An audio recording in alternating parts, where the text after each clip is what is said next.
Boa noite a todos. Que nossas palavras sejam sempre de agradecimento a Deus pela oportunidade de estarmos mais uma vez reunidos, estudando em torno desse Evangelho, que tanto nos alimenta e nos faz cada vez mais ter o desejo crescente de buscar modificarmos antigas ideias, antigos preconceitos, em busca de novos comportamentos. O tema de hoje é casamento. Tema difícil, não é? Nós sabemos bem. Vamos começar relembrando, conforme a companheira Yara leu, nessa passagem de Mateus, onde os fariseus, tentando Jesus, perguntam sobre a questão do repúdio, se era lícito o homem repudiar a sua mulher por qualquer motivo. Qualquer motivo. Isso está em Mateus. Na anotação do Evangelho segundo São Marcos, no capítulo 10, versículo 2 a 4, está escrito assim: E aproximando-se dele, os fariseus perguntaram-lhe tentando: É lícito ao homem repudiar sua mulher? Jesus respondeu com uma outra pergunta: Que vos ordenou Moisés? Tornaram ele: Moisés permitiu lavar carta de divórcio e repudiar. Repara bem, quando Jesus questiona para eles a lei, que eles eram doutores da lei, fariseus, extremamente estudiosos, o que diz a lei? O que Moisés falou? Moisés permitiu dar carta de divórcio e repudiar.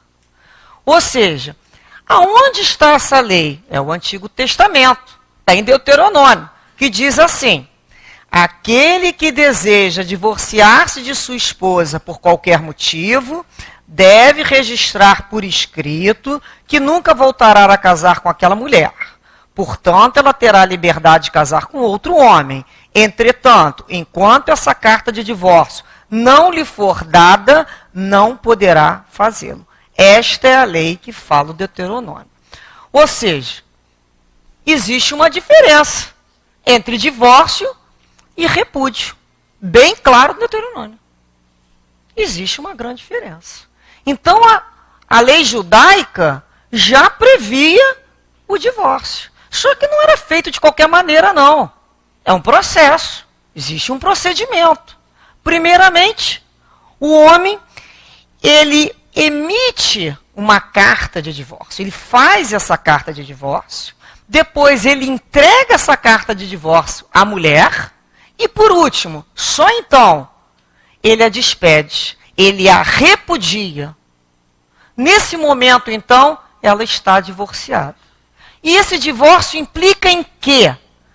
No rompimento dos laços maritais e de todo o poder desse homem sobre a sua esposa. Termina o laço com o divórcio.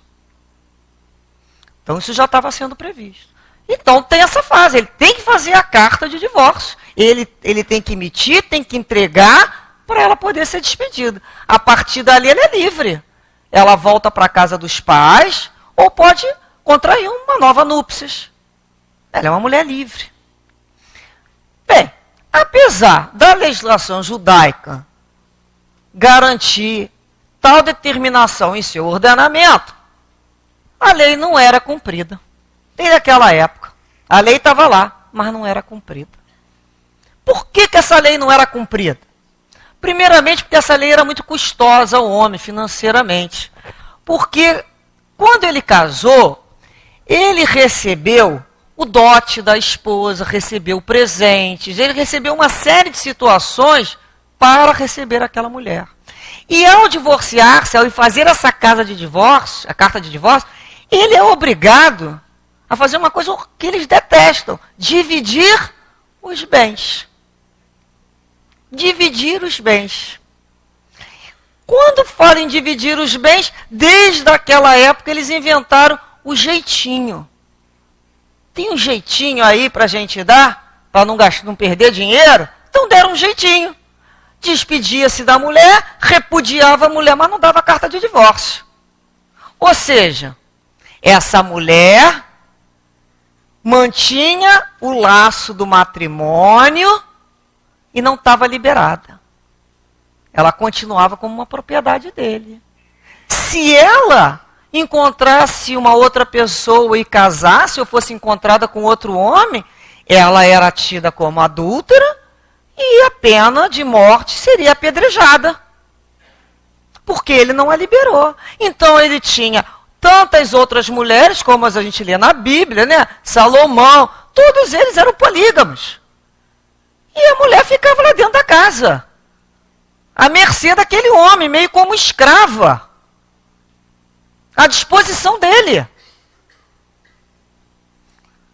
Agora, esse homem que não deu a carta de divórcio, se ele for pego com uma outra mulher e casar com outra mulher, o que acontece?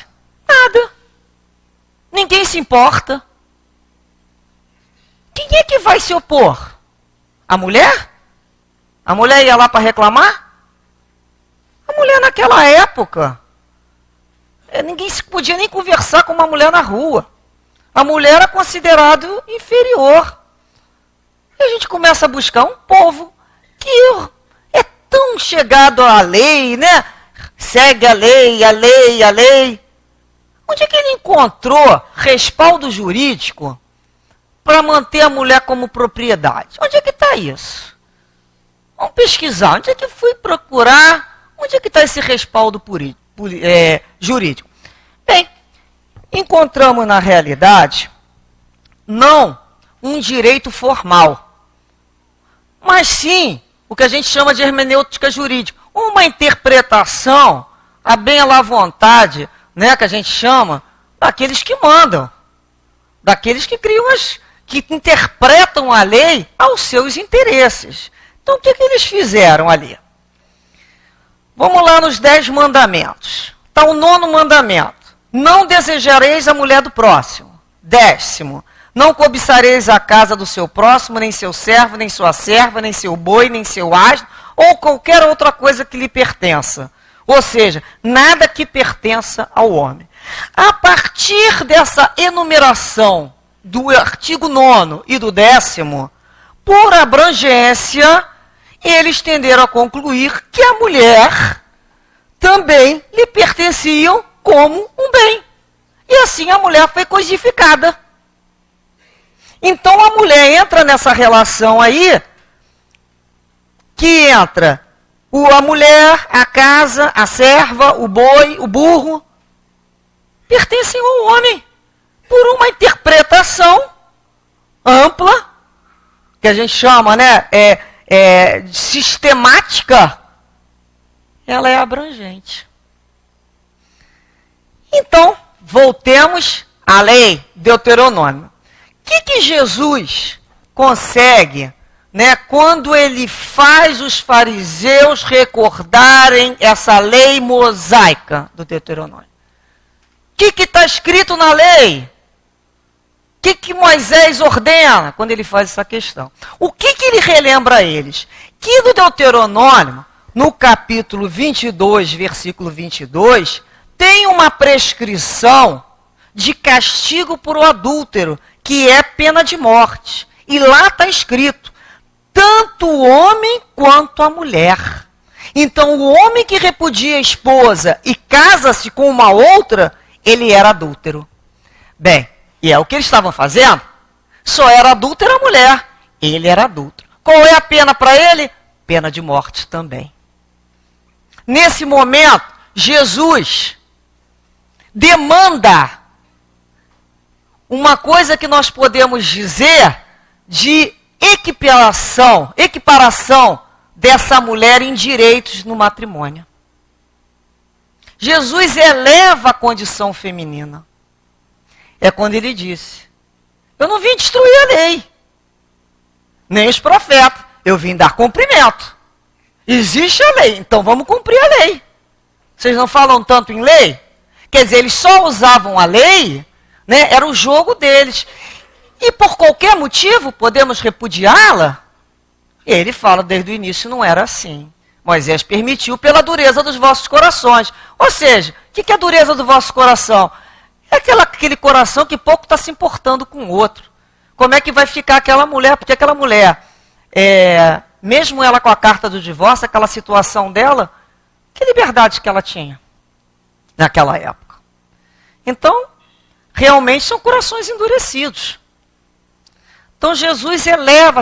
E é interessante que os próprios apóstolos, né, ao lado dele, é comentado no Evangelho, que eles falam assim, nossa, mas então é melhor que não se case, né? Porque na cabeça deles, polígamos, a ideia de equiparar a mulher a um homem era, e essa era a lei prevista em Deuteronômio. A lei estava lá, só não estava sendo bem utilizada. Então a gente percebe que o casamento, ele tem as suas complicações desde todas as eras, né? Desde o momento que o homem perdeu essa pureza do coração e passou a se juntar por outros interesses efêmeros, temporários, buscando sempre um ideal. Conta-se uma lenda árabe que um homem queria encontrar para casar uma mulher perfeita. Então, ele sai de casa e passa o mundo em busca desse objetivo, para encontrar essa eleita. Passam-se 30 anos.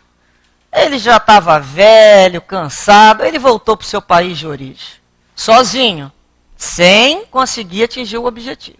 Aí o amigo dele falou assim, viajaste em vão, né? Não encontraste a mulher perfeita. Aí ele falou assim, engana-te, meu amigo. Eu encontrei a mulher perfeita sim. Só que ela estava procurando também um homem perfeito. Ela estava com a mesma busca. Então o nosso problema, o nosso tempo, às vezes a gente perde, procurando no outro aquilo que nós não somos. Exigindo do outro aquilo que nós não temos. Perdemos muito tempo nessas situações, dessas exigências. Da pessoa perfeita. Como eu vou encontrar a pessoa perfeita? Eu não sou perfeita. Nós sabemos, quando nós tratamos de sentimentos e de pessoas, nada é exato, né? Não é matemática. Mas tem alguns pontos que nós podemos refletir juntos, que nós podemos dizer, são pontos comuns que todos nós vivenciamos nas nossas relações a dois. Primeiramente, fiz uma pergunta, o que é importante em relação ao casamento? O que realmente é importante? Antes de casar já é importante, não é mesmo? O antes de casar já é importante. É um período que chamamos de namoro. Não é esse negócio de ficar, não, tá? Isso aí não é ficar, é namorar. O namoro é um momento que o casal tem para se conhecer, para conversar, conhecer a família do outro, conversarem se um tem vontade de ter filho, se o outro não tem, porque um pode ter vontade de ter filho, outro falar que não tem vontade de ter filho. Um pode ter vontade de ter um filho único, outro tem vontade de ter um time de futebol. Aí começam os problemas. Um tem vontade de viver viajando pelo mundo e o outro não tem, não gosta de sair de casa.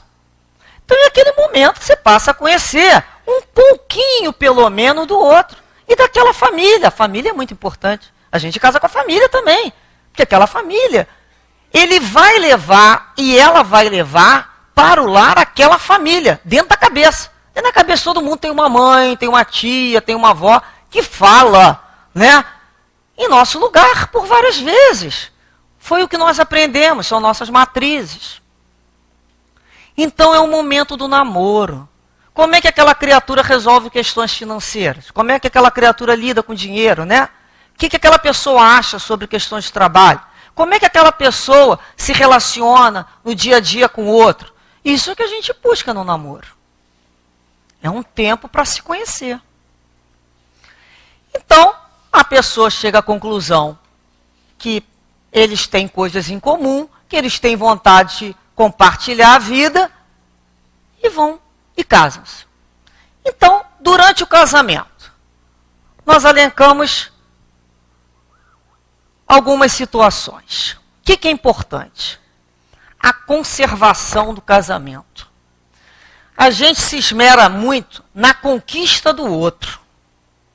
Quando a gente quer conquistar um outro coração, a gente tem tempo, a gente acha uma graça de tudo. O luar é lindo, bota melhor roupa, usa perfume, bota sapato, né? Tem tempo sempre, é um bom humor, e tem um tempinho para arrumar aquilo ali. Depois, meio que casa, as pessoas não conservam mais isso, acabou tudo. Cadê aquele homem que eu casei? Tão prestativo, tão cortês, que abriu uma porta. Cadê aquela mulher que ele casou, cuidado, que dormia com aquela touca, enrolava os cabelos? Cadê aquela mulher? Sumiu. Por quê? Será que muitas pessoas, eu já ouvi falar, que quando casam acham que botou um peixinho dentro do aquário e não precisa mais de isca, dá aquela comidinha uma vez ao dia e vai embora. Só que eu já vi muito peixinho bom arrebentar aquele aquário, pular, ir para um ralinho, encontrar o rio, encontrar o mar e vai embora, nunca mais volta. Porque é possível. Porque não foi com aquela criatura que se casou. Então ali houve uma máscara. Então é quando eu te pergunto, por que não se conserva o casamento? Por que se ficou velho para se dar a mão? Para andar de mão dada? Ai, a gente já passou da idade. Idade? Para dar bitoca na rua? Pode dar bitoca é quem ama, quem gosta, quem está de bem com a vida. Para fazer um cafuné. É tão bom. É lembrar do outro. As pessoas vão se separando, vão se distanciando no casamento. Naquele meio ali vai crescendo um iceberg, que depois não tem mais como atravessar. É um gelo só. Então é conservar aquilo que você conquistou. Conservar é muito mais difícil do que conquistar. Depois nós lembramos da admiração. O casamento, ele é uma conquista diária.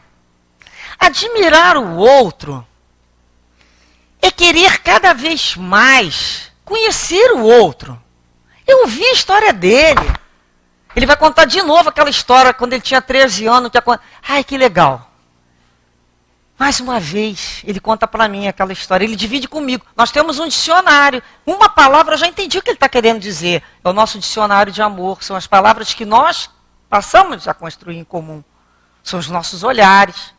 Então, é admiração pelo que ele fez, pela vida que ele tem, da forma que ele vive. São as escolhas dele. Admirá-lo. E cada dia, quando a gente tem admiração pelo outro, pelo caráter do outro, a gente se apaixona e casa todo dia com a mesma pessoa. Porque mantém a chama da admiração. E para admirar, eu preciso aprender a olhar o outro, olhar mesmo, reparar o outro, reparar que ele fez um ato diferente dentro de casa, reparar que cortou o cabelo, que pintou de loura, né? Tem gente que não repara, tem cabelo preto, não repara. As mulheres sabem, ou você muda o auditório ou muda o repertório. Se o auditório mesmo, vai mudando o repertório, minha filha, vai mudando a cor do cabelo, alguma coisa muda. Então o outro não repara, o outro não olha. Por que não olha? Perdeu a graça? Acha que já conhece? Tem certeza? Além de olhar, nós temos que aprender a falar com o outro, a dizer coisas para o outro. Cuidado. Algumas críticas serão necessárias. É preciso de diálogo, desse encontro de palavras, para que a gente junto encontre soluções. Mas não é momento de desrespeito. São aquelas palavras que a gente tem o cuidado, né, de envolver no algodãozinho, com calma, e mostrando para o outro uma coisa que às vezes a gente percebe e ele não está percebendo. E a gente fala, mas buscando sempre construir, elevar. A admiração também. A gente tem que aprender a ouvir o outro. Saber ouvir é uma arte. Ouvir calado. Não é aquele ouvir assim, eu já sei que você vai falar. Ih, vai falar aquilo tudo de novo. Tá, já sei que você... Não sei, eu não sei. A gente tem que entender que a gente não sabe.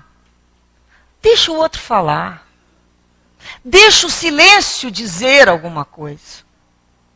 Como é importante ouvir, além das palavras, o sentimento que o outro está ali expressando. Vá com atenção, com respeito. Nesse momento a gente escuta o outro coração. A gente sabe que gosta muito de alguém quando a gente fica em silêncio com essa pessoa. Porque o silêncio não é algo que incomode. É gostoso ficar em silêncio com aquela criatura. Ninguém falando nada, não precisa se falar. Quando se admira, é importante tocar o outro. O toque no outro, tocar, encostar no outro. Nós gostamos de nos sentir tocados, com afeto, com carinho. É muito importante o toque.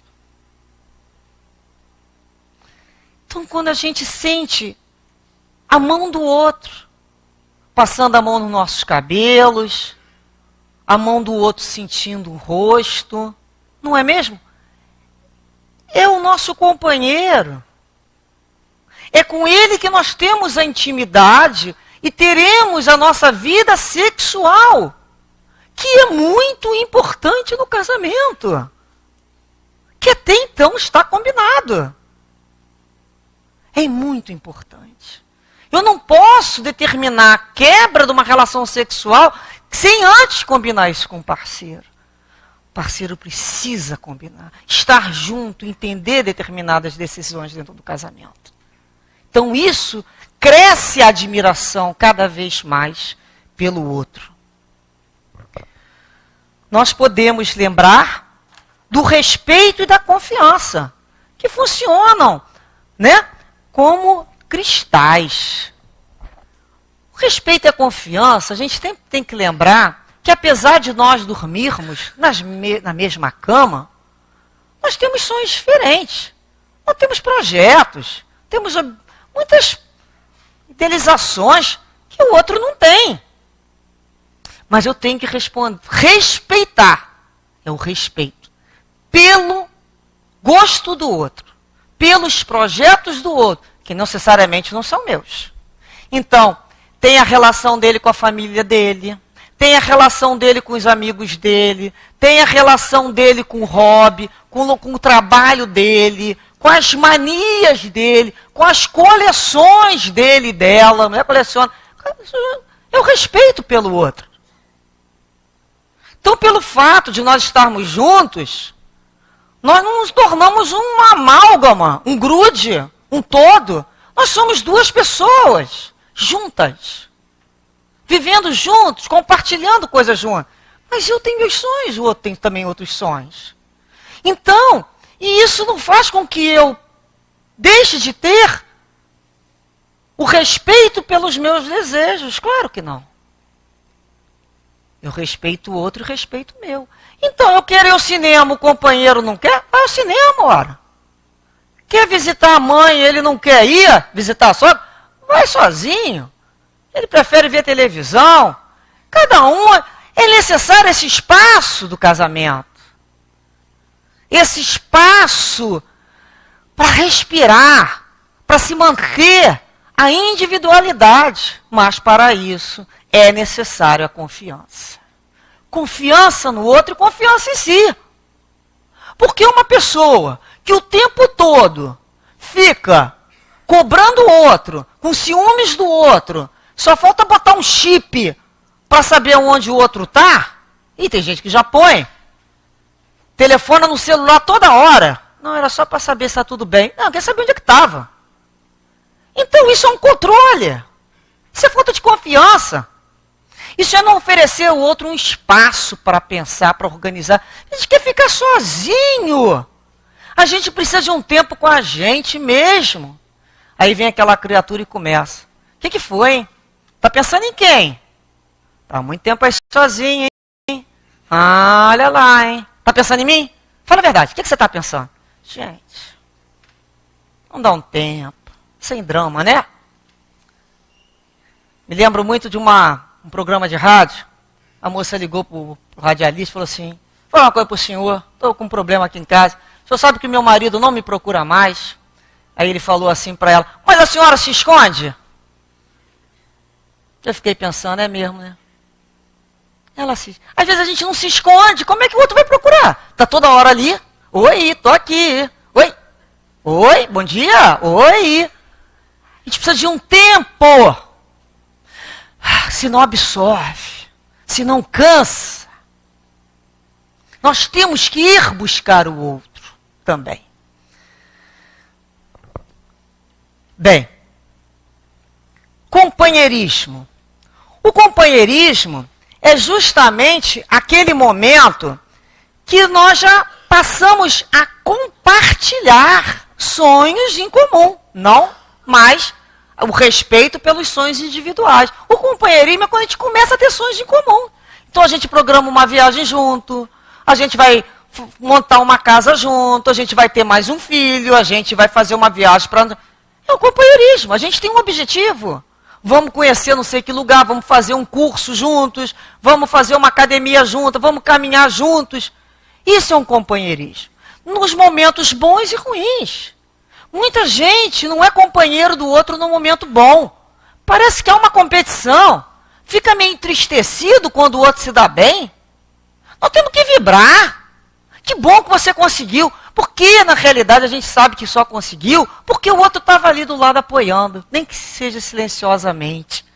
Por isso que a gente consegue. Que existe um apoio, uma sustentação ao nosso lado. Então, são os momentos bons. E nos momentos ruins? É muito importante o companheiro.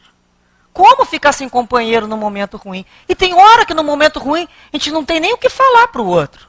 É aquela hora que a gente aperta uma mão na outra, bem forte mesmo, como se dissesse assim: eu estou contigo, hein? Eu sou seu cúmplice. Eu estou aqui. É a garantia naquele aperto que nós estamos ali. Então isso é um companheirismo. Porque a pior solidão que existe, né? É a solidão a dois. Então é muito importante o companheiro. E a renúncia. Saber renunciar pela felicidade do outro. Primeiramente, a gente começa vencendo o egoísmo. Porque a gente começa com aquela história: minha casa, meu quarto, meu CD, meu livro, minha cozinha. E depois vai começar a ter que mudar o pronome para nós. Nossa casa, nossa cozinha, nossa sala. Então, os direitos e deveres, as tarefas também serão divididas. Não mais forma de egoísmo.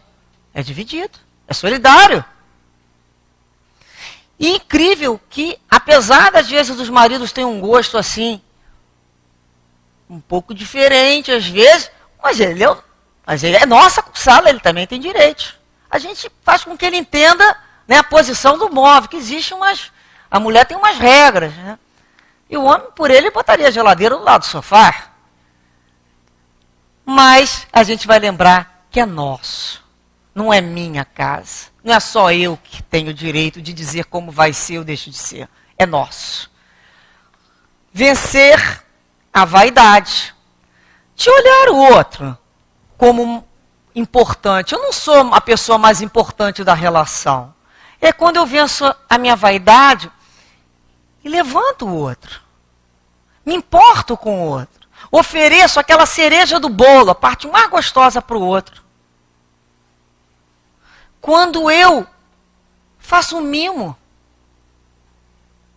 ofereço um agrado, quando o outro nos surpreende, nesse momento ele renunciou. Muitas vezes o desejo dele de estar em casa, vendo um futebol e nos levou para um passeio. É uma renúncia. A gente, dentro do casamento, a gente vai abrir mão de muita coisa. A gente falou do egoísmo, da vaidade e do orgulho. Por que nós não devemos guardar mágoa um dos outros, não é? Nós precisamos vencer o orgulho de achar que estamos sempre certos e com a razão. Nós precisamos, quando errados, nos responsabilizarmos e dizermos, olha, eu errei. Me perdoe, me desculpe. E acabar o assunto. Sem ficar o tempo todo mexendo naquela ferida, deixar ela cicatrizar. Porque senão a gente fica remoendo o passado. Um fato que foi ruim dentro daquele casamento, tem pessoas que todo café da manhã oferecem ele de manhã. Todo dia de manhã. Para mostrar como é bom estar ali, mas você lembra que você fez isso? Ninguém aguenta. Então é um momento que a gente vai aprender a perdoar realmente e deixar cicatrizar. E não vamos discutir, nós vamos ter opiniões diferentes. Mas não vamos gritar um com o outro. Gritar, não. Nos desrespeitar, jamais.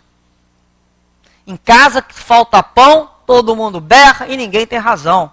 Ou seja, uma bagunça. Então é quando a gente sabe que está discutindo um ponto de vista e tem que sim controlar a voz, os gestos, a impaciência porque o outro não está entendendo. Respirar, levantar e esperar acalmar. Às vezes o marido ou a esposa chegam em casa com uma série de problemas do trabalho. Para que eu vou me meter? O esposo vai se meter naquela hora. Espera o outro lá acalmar a poeira. Depois a gente chega junto. E nunca, de maneira nenhuma, dormir brigados.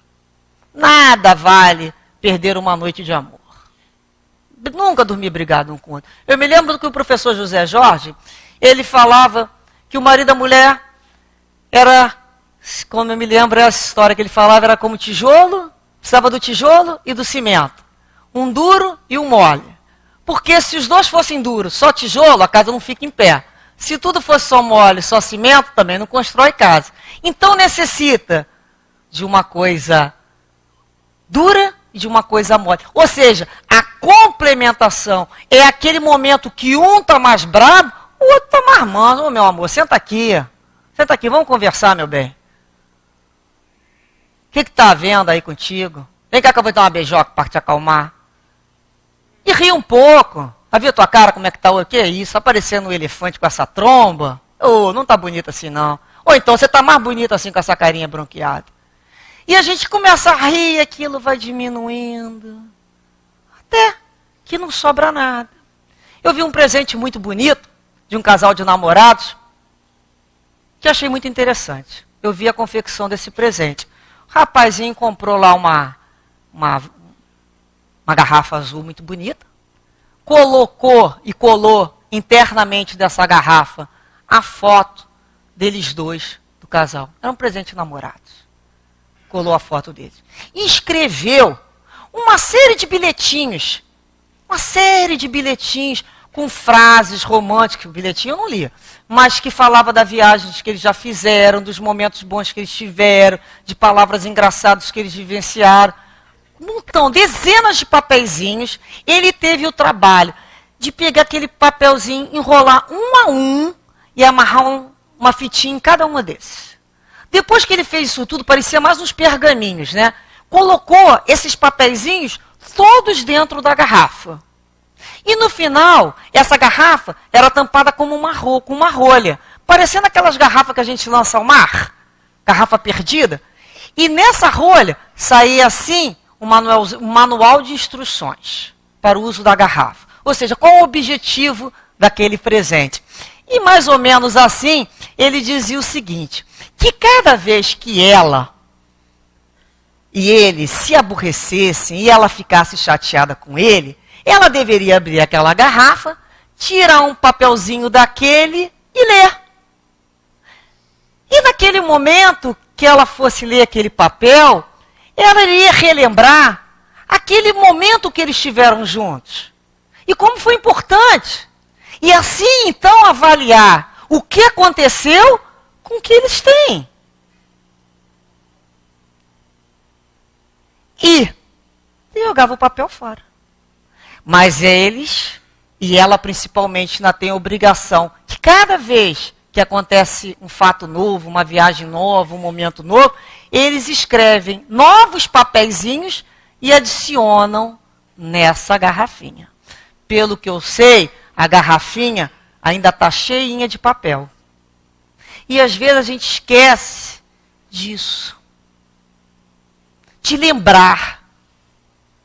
Por que eu estou contigo? O que fez a gente chegar até aqui? A gente esqueceu? Tantas coisas boas foram esquecidas. Será que precisamos escrever mais para lembrar? Porque só fica o que foi ruim? Então, nesse momento, quando ele oferece esse presente, é para que convide o outro a refletir a que realmente importa. É tão importante essa briga que nós tivemos, perto desse dia que nós rimos tanto. Então, assim, nós passamos a reavaliar as nossas vidas, né? Nós sabemos que não existe uma receita de bolo. Nem quisera que existisse uma receita de bolo de relacionamentos duradouros. A gente bem que queria ter uma receita dessa, mas não tem. Então, mesmo não tendo essa receita, existem alguns ingredientes que, pelo menos, nós sabemos que são fundamentais para um bolo de relacionamentos duradouros. Então, se vocês me permitem, eu trouxe um texto, pequeno texto que eu irei ler. O texto diz assim: a minha receita seria mais ou menos assim. Precisaríamos de um ambiente bem iluminado e florido, tocando ao fundo a nossa canção de amor. Enquanto nós, bem juntinhos, buscaríamos os melhores ingredientes para a confecção do nosso bolo de núpcias, o nosso bolo de amor. De início, já sabemos que não poderão nos faltar grandes doses de humildade, acrescentadas a generosas quantidades de renúncia e compreensão, que nos oferecerão a base de toda a união. Não esqueceremos tampouco de salpicar constantemente aos nossos desejos doces palavras de amor, como eu te amo e eu te desejo. Precisam ser doce, mas, por favor, sem exageros, se não enjoa. Para que a massa fique bem levinha, um pouquinho mais de pitadinhas de criatividade e muito bom humor. E nada de dramas, pois que disso nada vale. Muito amor é o fermento que fará com que a massa cresça sempre e cada vez mais. E como se fosse uma ciranda, vamos envolvendo tudo com muita doçura e ternura, pois que senão ela desanda. Nesse momento, colocaremos essa massa bem misturada, na medida certa, sem faltas ou excessos, em formas entrelaçadas dos nossos corações, untadas com muito respeito e afeto.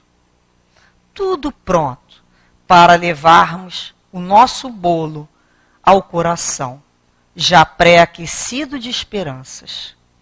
E deveremos manter a temperatura com agradável harmonia e no calor de querer-se bem. Agora, é preciso esperar com muita paciência o tempo oportuno dele se aprontar. E quando estiver pronto, retiraremos do forno com muito cuidado e aí sim, ele será muito mais enfeitado. com beijinhos, mimos, carinhos e sempre mais amor. O levaremos para a nossa mesa e pediremos a Deus que abençoe com muito amor o alimento de nossas almas, com porções para uma vida inteira. E ao cortarmos o nosso primeiro pedaço de bolo, iremos assim declarar um ao outro: eu te dou o melhor de mim.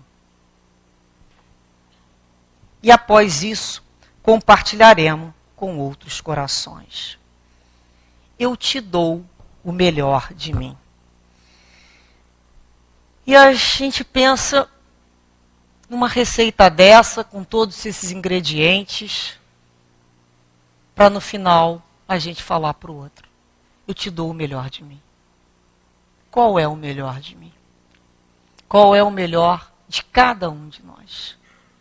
Se não a boa vontade de cada dia, em sermos cada vez mais companheiros, amorosos e bons para o nosso parceiro. Quando somos bons com nossos parceiros, os nossos parceiros nos respondem sempre com muita simpatia. Que dessa maneira, então, Deus abençoe as famílias, porque vale muito a pena. É com muito sacrifício. A gente sabe que é tudo com muito esforço, mas que Deus abençoe a todos os corações que se esforçam para manter nos seus casamentos a chama do amor sempre acesa, com muita esperança e certeza de um longo amor. Graças a Deus.